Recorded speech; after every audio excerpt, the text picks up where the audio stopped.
Back to my channel. र आज हामी चाहिँ दिग्ली जाँदैछौँ है, भ्यालेटाबाट दिग्ली जाने चाहिँ 52 नम्बरको बसमा जान सकिन्छ। ल दिग्ली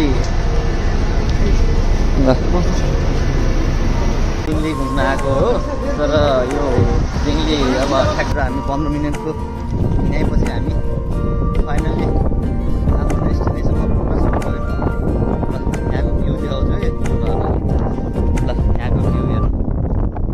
फाइनल्ली आइयो है, यही हेर्न चाहिँ आइएको हामीहरू। यही हो दिग्लीको डाँडा भने, यही हो घुन्द्रुक भने पनि, बन्चरे डाँडा भने पनि सबै यही हो। ल बन्चरे डाँडामा आइयो, माल्टाको यो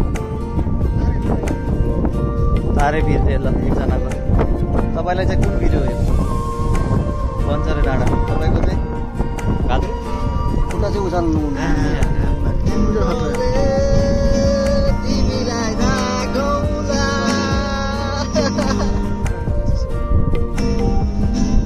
क्या बदल के अरे सिन